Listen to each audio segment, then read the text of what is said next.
A son battles his father for control of the universe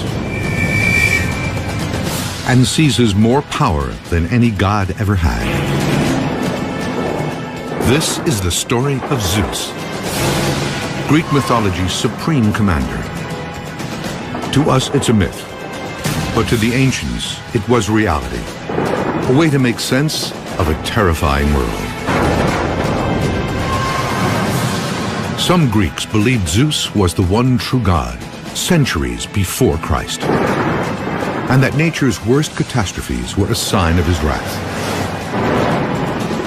This is the myth of Zeus, as it was originally told, and the surprising truth behind it.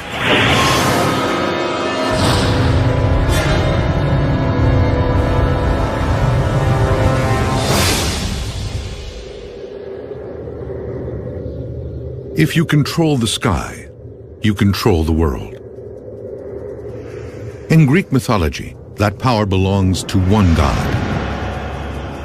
Zeus. He reigns as the enforcer of justice, the master of men and gods. Zeus was the king of the gods, but he was also responsible for dispensing justice, both to the gods and to mortals on the earth. This is something really cool about Greek mythology, because one of the things that you were supposed to do as a Greek when you worshiped the gods was simply to do what was required to keep the gods from squashing you. As commander of the skies, Zeus has the power of nature at his disposal. That gives him the most devastating weapon of all. The most powerful symbol of Zeus is the lightning bolt. This is what Zeus carries. It's his main accoutrement, and it's the thing that makes him the most powerful of all the divinities. Attributing lightning to Zeus was a way for the Greeks to explain the unexplainable. In a time before science, mythology put faces on the forces that shaped the world. The Greeks used mythology to try and figure out why the world operates the way that it does. They didn't have scientific explanations yet for how the world came into existence, or why lightning strikes here but not there, or why it strikes then and not some other time. The natural world was very frightening to them, so they associated it with the divine. You know, these were symptoms of the gods' power that they could use to punish people who hadn't worshipped them properly. Zeus's command over nature would make him Greece's most feared god. But how did he get there?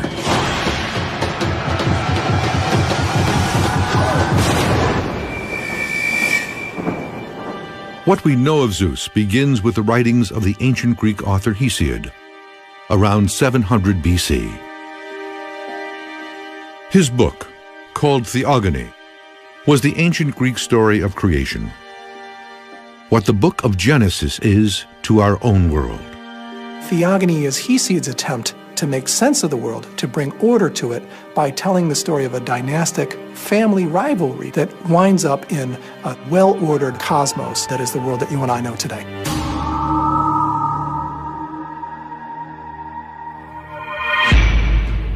In the myth, Zeus doesn't start out as the king of the gods.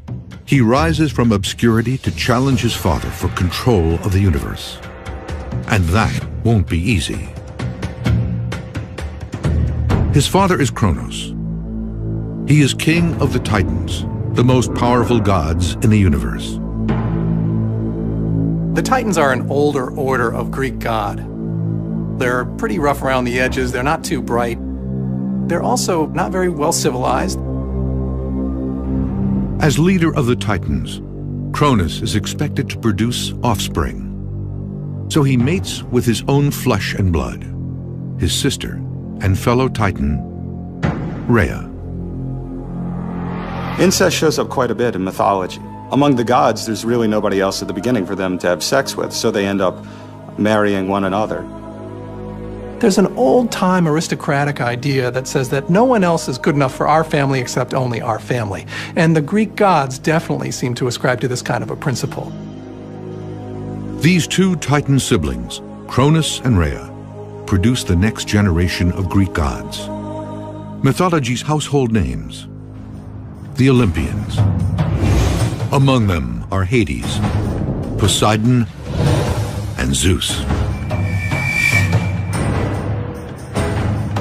But they will not simply inherit the earth. They must fight for it. Kronos was very worried about having children because he was concerned that his son would be greater than him and would supplant him. The father fears being replaced by the son. That's human psychology. I mean, you go to Freud, and actually Freud found it in classical mythology. So this fear of losing your power to the next generation was real. If you had a kid and you had something worth taking, at some point you needed to keep an eye on the kid. So his solution to this problem was to swallow alive all of his offspring. As soon as his wife gave birth, he would actually ingest them. Now, of course, since they're immortal, the children that Kronos swallows are not dead. They are just locked away inside of his belly. He's trying to control them and keep them from developing a power base so they might be able to overthrow him. To the Greeks who told the myth, this was an appalling act. Cannibalism was as deplorable then as now. We see the Greek authors giving voice to their fears through mythology. Cannibalism, sacrifice were horrible taboos. But when you project these things onto the gods, it gives you a safe place to explore the consequences of what might happen.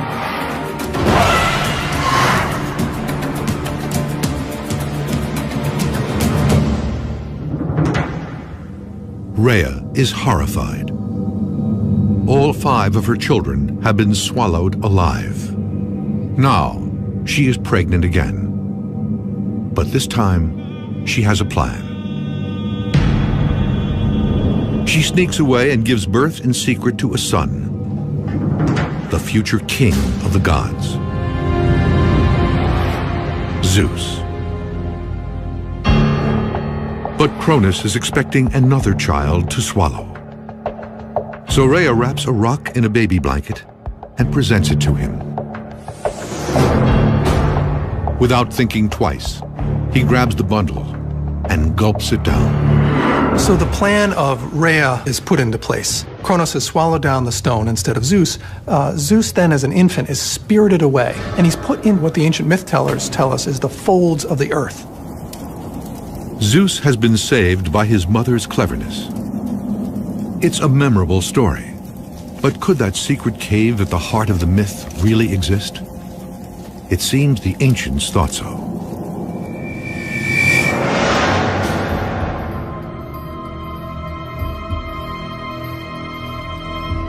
They believed Zeus had been born on the island of Crete.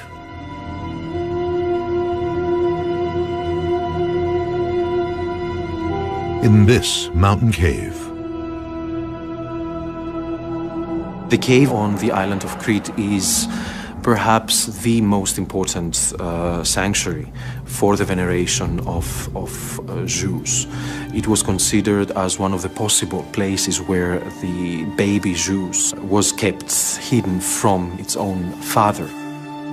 Excavations at the cave have revealed that it was a major pilgrimage site for visitors from across the ancient world.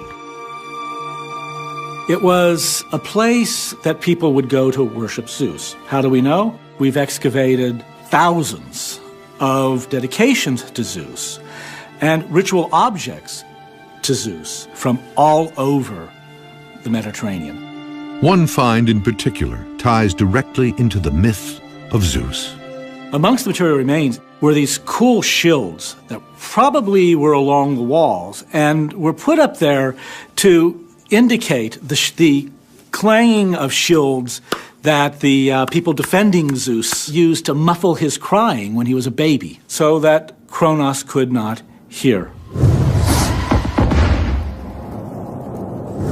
A chosen son, hidden to save his life.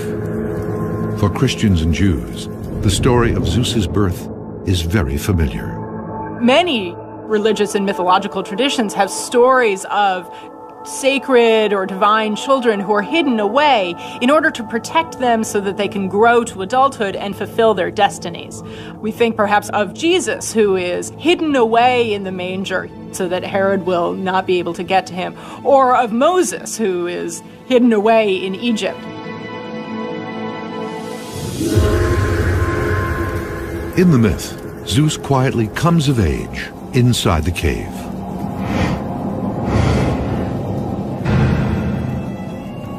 He has a kind of training period there out of the eyes of Kronos and is able to acquire his strength and develop into a man. Zeus spends his childhood preparing to fulfill his self-appointed destiny. To challenge his father and the Titans for control of the universe.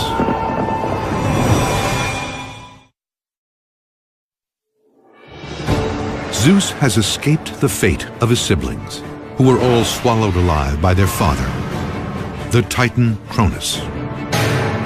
Inside a remote cave hideaway, he has matured into a fully formed god. Now, he is ready to begin the epic power struggle he was born to wage, to avenge his father's savagery. To liberate his 5 Olympian siblings from his father's belly.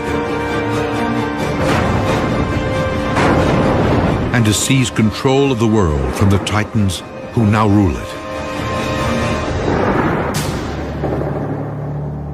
The stakes for him are tremendously high. If he succeeds, he'll be master of the universe. But if he fails, he may well be the one that winds up down in Tartarus. Tartarus, the lowest level of Hades, and the ancient Greek equivalent of hell. Tartarus was the part of Hades where the damned went. The people who were bad or committed offenses against the gods on Earth would be sent to Tartarus. If Zeus fails in his attempt to seize power from Cronus and the Titans, he'll be damned to this place for all eternity. But if he wins, he'll command gods and men from his throne atop Mount Olympus.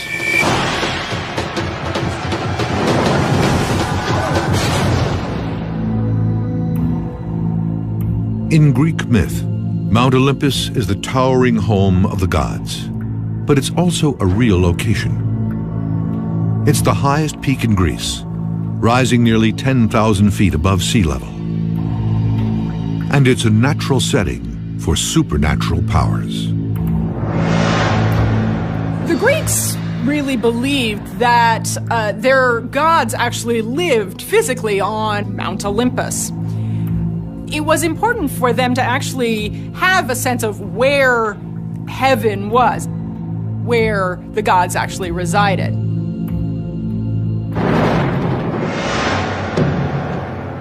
It is from his home base on Mount Olympus that Zeus engineers his rebellion against Cronus and the Titans. Zeus is going to have to get others to come in and help him out so that he can achieve supreme power. This is the ultimate family feud. And so it is to his own flesh and blood that Zeus turns first. He knows his strongest allies will be his 5 siblings, the Olympians, now fully formed adults, but still trapped deep inside Cronus' stomach. If they can be liberated, the Olympians could tip the scales in Zeus's favor and help him destroy the Titans forever. He wanted to free his brothers and sisters, so he concocted a potion.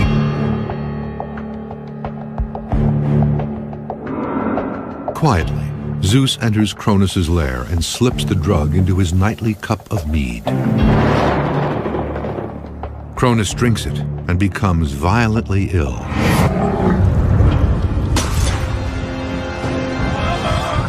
First, he vomits up the stone his wife had given him in place of baby Zeus. According to tradition, that rock is the cornerstone of ancient Greece's most sacred site, the Temple of Delphi, home of the oracle. Delphi is a sanctuary in Greece where people would come from all around to consult with God. It was a direct phone line up to heaven to ask the answer to anything you wanted. To this day, thousands of years after the story was first told, the stone that Cronus supposedly vomited is still there. At the very center of the temple complex at Delphi is an egg-shaped stone that was understood to be the exact stone that played the role of being the substitute for Zeus that Cronos swallowed. And if you go there today to the Temple of Delphi, the locals will still tell you that the stone that's there is the actual one that was in Cronos' belly.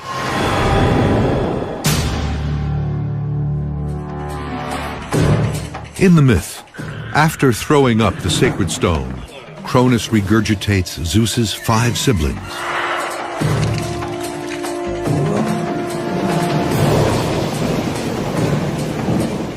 And they are ready to join Zeus's revolution. What marks Zeus as a different kind of leader from those that have come before is his intelligence. He's able to persuade and convince those around him that he should be leader, and he's able to build coalitions. Zeus now has his siblings by his side, but he still needs more muscle to take on the Titans. And there are some other estranged members of the family who are out for revenge. Forgotten brothers of Cronus, the Cyclops, and the 100 Handers. But to find them, Zeus has to go to hell. Cronos had feared the powers of these 100 Handers and the Cyclopses, and he locked them down into Tartarus. Zeus knew that if he could get their power on his side, he could marshal it to his own ends. He goes down and talks to the 100 Handers and says, "I will pay you great respect. And I know that my father Cronos has mistreated you. Now I've freed you, and now you owe me."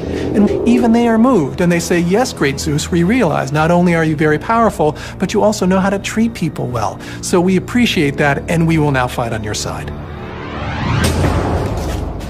In gratitude for being liberated, the Cyclops present Zeus with a gift: the power of lightning.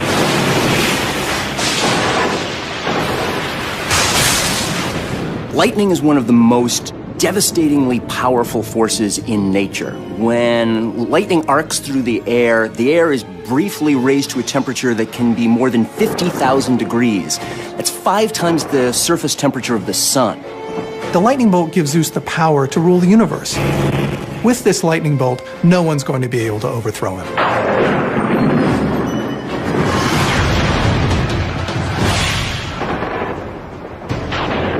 The battle lines are drawn.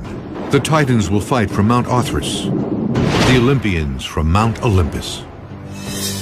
Between them lies the plain of Thessaly. But this isn't just a mythical battlefield. Thessaly is actually, if we take into consideration the modern map of Greece, is the central part of Greece. It's the biggest plain and the most fertile plain in Greece, from ancient times to today. Thessaly has a long, bloody history, stretching from the Greco-Persian Wars of the 5th century BC to the World Wars of the 20th century AD. And it is here that the ultimate battle of the gods will play out. Armed with a weapon of mass destruction and an elite fighting force, Zeus braces for an earth-shattering battle. And to this day, a real place may still bear the scars.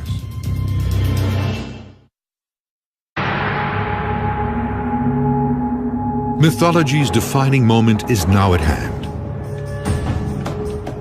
The battle between father and son is about to begin. It's the old guard of Cronus and his Titans versus the new blood of Zeus and the Olympians. The outcome will determine who controls everything. From the top of Mount Olympus, Zeus sends a fury of lightning down upon his father's army. The fighting shakes the earth to its core. The only way we can conceive of this battle is simply worlds colliding, all the forces in the universe smashing together at once. You've got the 100 Handers over on one side that are ripping off huge hunks of mountain and throwing mountains at the other side. From the Titans, you've got a lot of just brute force and brute strength. They're able to take a punch and keep coming back, coming back, coming back. It's an apocalyptic scene, and not entirely a myth.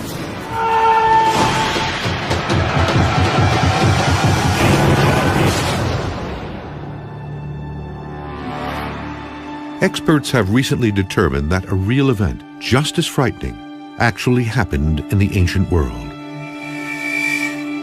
About 3,600 years ago, the Greek island of Santorini experienced one of the most devastating volcanic explosions ever. Its effects were felt as far away as California. The volcanic blast was the single largest seismic event on Earth in the last 27,000 years.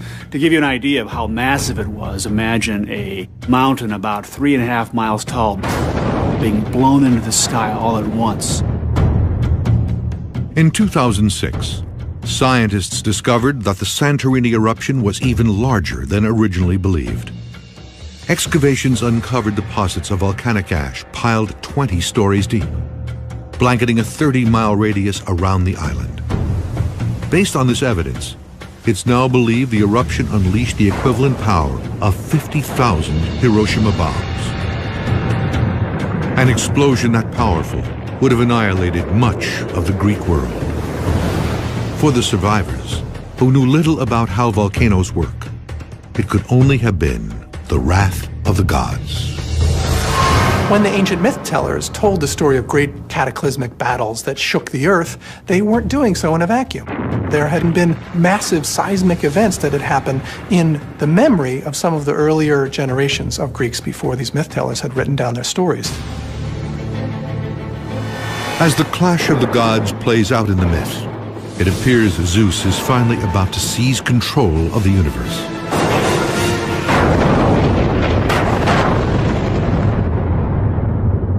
His powerful allies have tipped the balance, and the Olympians are closing in on victory. But the Titans have one last weapon at their disposal. From the depths of Tartarus, they call forth a colossal beast, Typhon.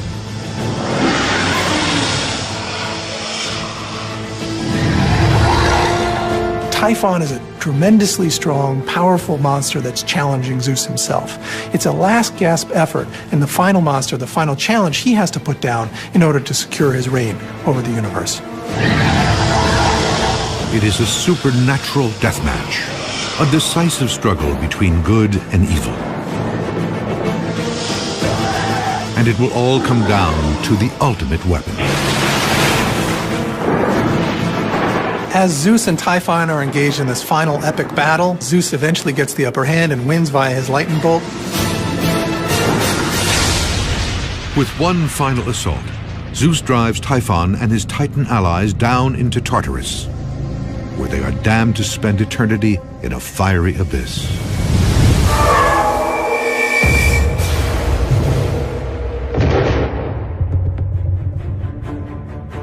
According to the ancients, it was across the Mediterranean, on the island of Sicily, that Zeus's enemies descended into hell through the volcanic crater of Mount Etna.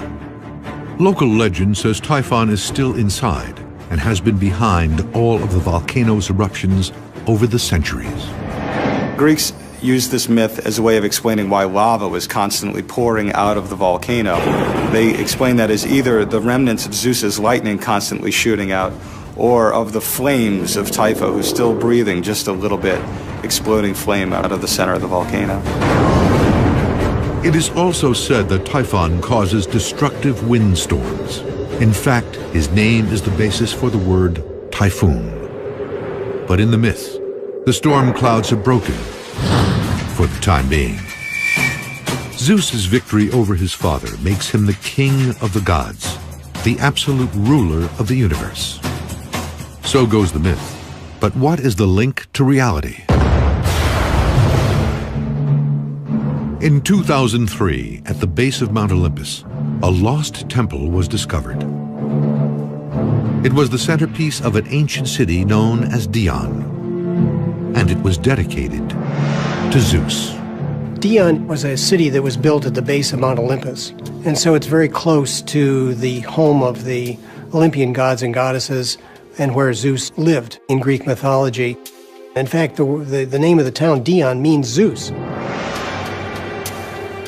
The Dion Temple dates back to the 5th century BC, the golden age of Greek mythology.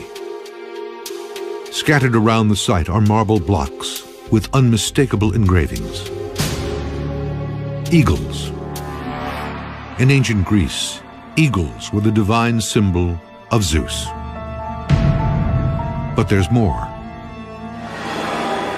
This headless statue was found in a nearby riverbed. Carved into its 2,400-year-old base are 3 words: Zeus the highest. There's a debate among experts about what this reference to the highest means. Some believe this statue could be a missing link between Greece's worship of many gods and the single God philosophy of Christians and Jews, and that this find is proof that the Greeks were embracing the idea of one God on their own before the arrival of Christianity. The Greeks sometimes identified that highest god with Zeus. After all, the word Zeus in its dative form, Theos, is where we get our word Deus. So there's an etymological reason to understand Zeus as the highest deity. Starting in about the 3rd and 2nd and 1st centuries BC, we have different philosophical and theological schools that arise and that start to propose a very strong view that there is only one God and that all the ancient stories and all the ancient tales are actually just metaphors that reflect different aspects of what this divinity is all about. For the people who worshipped at Dion, it's clear that Zeus was different from all the other Greek gods. In fact, he may well have been the only one that mattered. In the myth, Zeus has achieved the absolute power he has long sought. But that power will soon be threatened by an unexpected foe. The king of the gods is about to be betrayed by the person closest to him.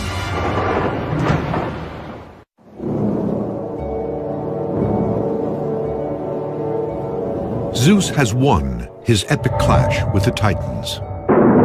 He now sits atop Mount Olympus as king of the gods and master of mankind.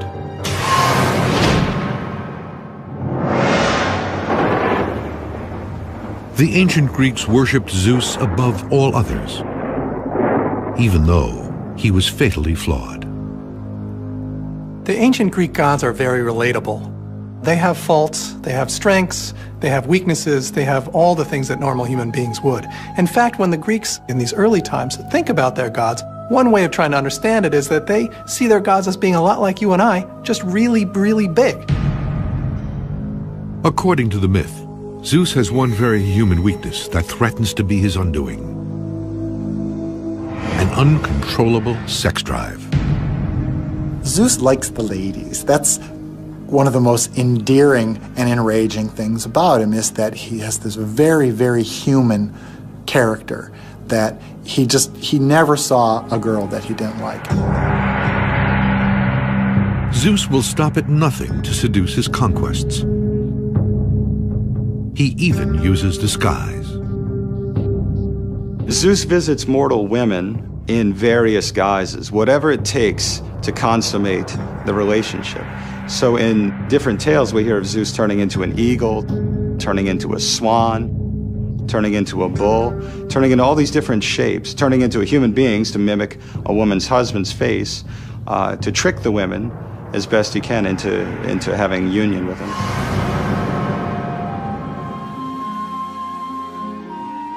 A beautiful young goddess named Metis is the first to capture Zeus's attention. He takes her as his wife. Metis is a very attractive and appealing young woman, and the quality that really sets her apart is she has practical wisdom. In fact, her name in Greek means practical wisdom. When Zeus spies her, he finds her very appealing. But Zeus's affection for Metis is overshadowed by a dark prophecy that threatens his grip on power. He is told that she will bear him a child who will one day seize his throne.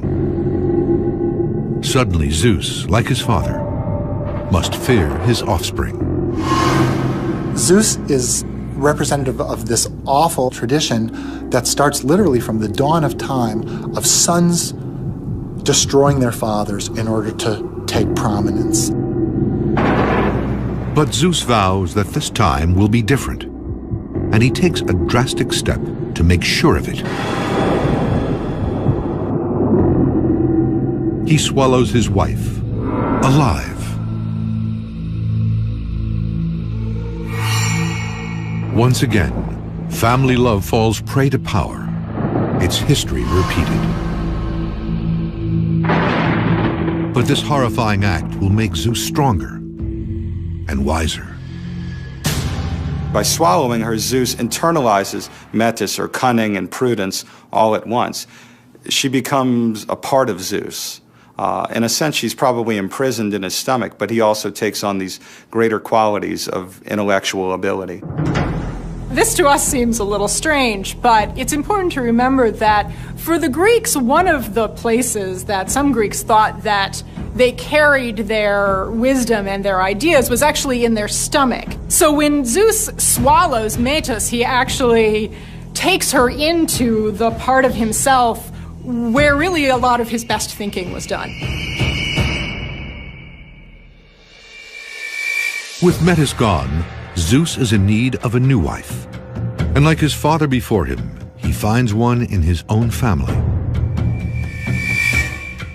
His sister and fellow Olympian, Hera. She's not like Zeus's earlier conquests. She's mythology's most powerful goddess. The king of the gods has met his match. Between Zeus and Hera, we actually see a relationship which is between two people who are on some level equals. So some of the conflicts between Zeus and Hera, I think we can see as the Greeks culturally working out, wow, what would it look like if you actually had two people with equal power within a relationship? She's the queen of the goddesses, and she has wonderful beauty, she's supremely intelligent, she's mighty, but she's also exceedingly jealous because Zeus is always running after other women. The king of the gods continues to step out with an endless string of sexual partners. He conceives well over 100 offspring with a host of lovers, both divine and mortal.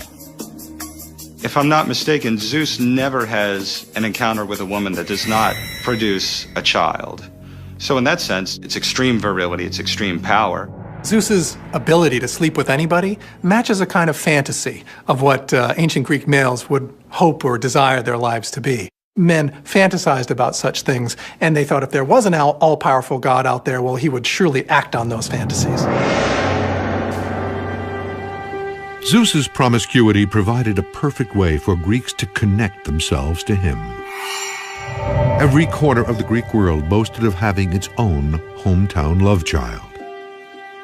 As Zeus's fame and power grow across ancient Greece, more and more cities and towns want to be associated with him.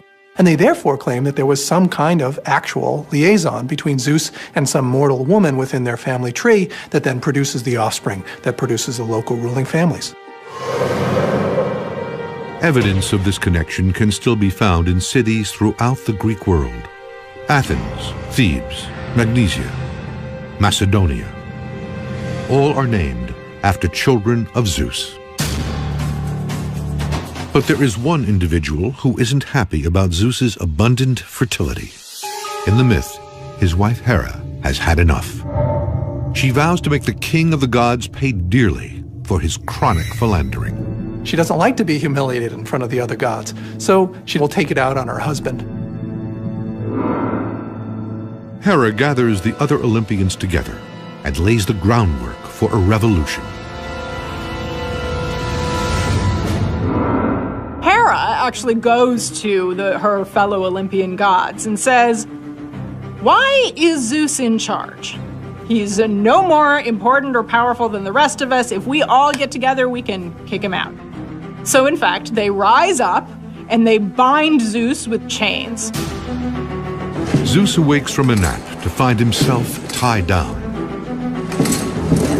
prisoner in his own bed. It is the ultimate betrayal, a conspiracy carried out by the siblings he once saved.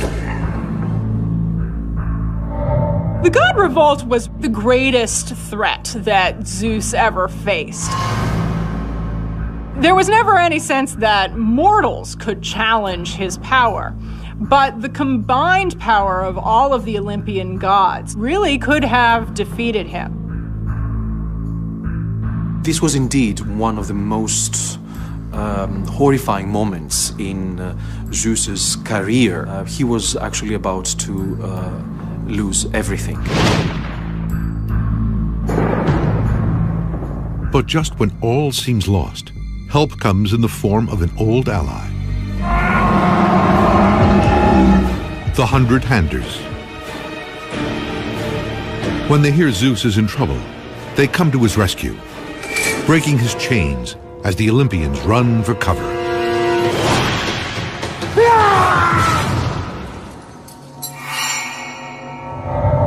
Zeus survives the coup attempt. Now it's time to exact his revenge. His wife Hera is sentenced to hang from the sky by golden chains.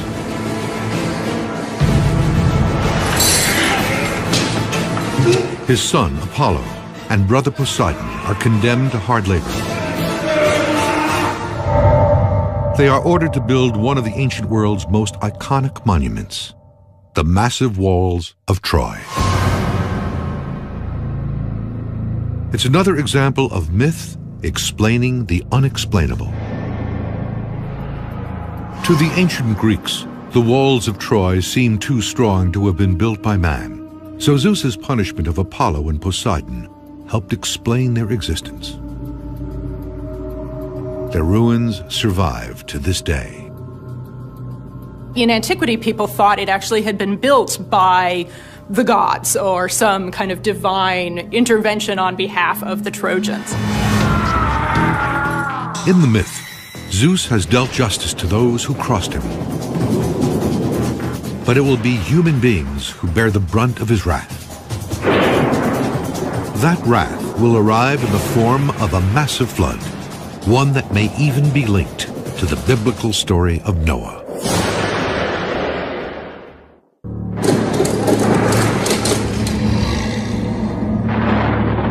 Greece's most powerful god has survived a coup attempt. He dealt swift justice to the conspirators, but he's not through yet. Now mankind will experience the full measure of his rage. In ancient times, fear of Zeus's punishment kept a lot of Greeks out of trouble. When people did something wrong, they would have to be very, very careful that Zeus did not smite them with a thunderbolt. There are many, many examples in Greek history of Zeus destroying entire cities and civilizations because he felt that they had overreached themselves, that they had blasphemed the gods, that they had become too proud to be allowed to live any longer. The Greek author Hesiod wrote that without the fear of Zeus's wrath, humans would live like beasts, and the weak would be in the hands of the strong. Zeus is the order bringer. Zeus is the bringer of justice and the bringer of civilization.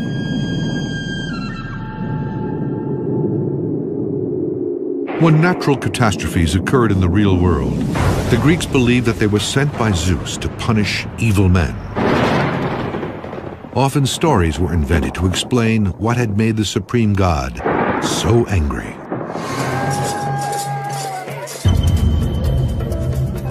According to the myth, Zeus's most frightening moment of wrath comes after he sees humans engaging in cannibalism. Cannibalism was as important as it was in ancient Greek religion because they considered it to be so heinous. In fact, identification of eating human flesh is something that you would attribute to wolves or to dogs, but hardly to human beings. Zeus is no stranger to cannibalism. His own father Cronus once swallowed all of Zeus's siblings. When he is confronted with the sight of mortals doing the same thing, he becomes enraged and vows to destroy the human race with a catastrophic flood.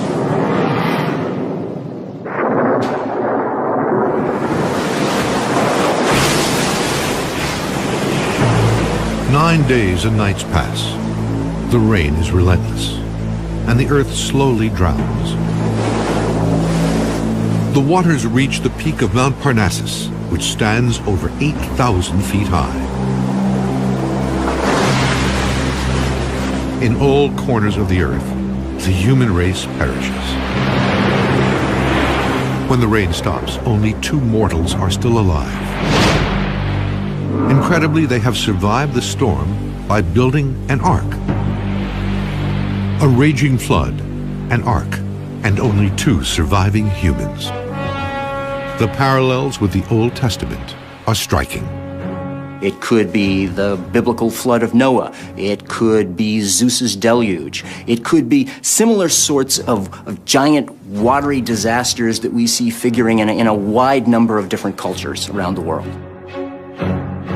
All these stories go back to a natural catastrophe that affected the collective memory of peoples living in the eastern parts of the Mediterranean Sea.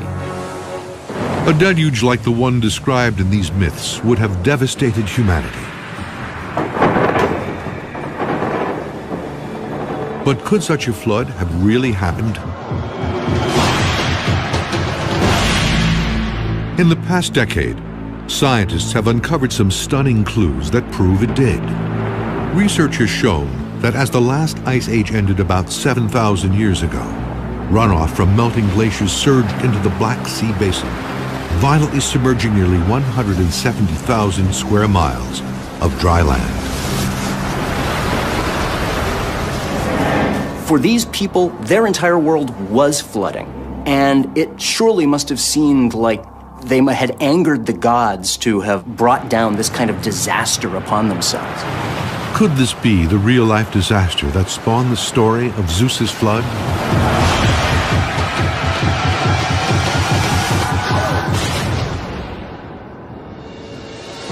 In the myth, Zeus has held onto power in the face of strong opposition. But there is one more challenger he didn't count on: Jesus Christ. In the 1st century AD, his message would take the world by storm and dethrone Greece's dominant god. When Christianity came and promised salvation in the afterlife, so gave people something to believe in, something that could happen to them after their death, Christianity found many followers. Zeus's stranglehold on humankind faltered as this new religion spread across the Mediterranean world. Ultimately, the same civilization that worshipped him would reject him. In antiquity, there was no more powerful force than Zeus, except for one: fate. Not even Zeus himself could overturn it. Much as he wants to, on occasion, try to change fate or redirect it, he himself is even subject to its dictates. Before the rise of Christianity, Zeus's myth captivated the Greek world for thousands of years and made him the most feared and respected of all the gods.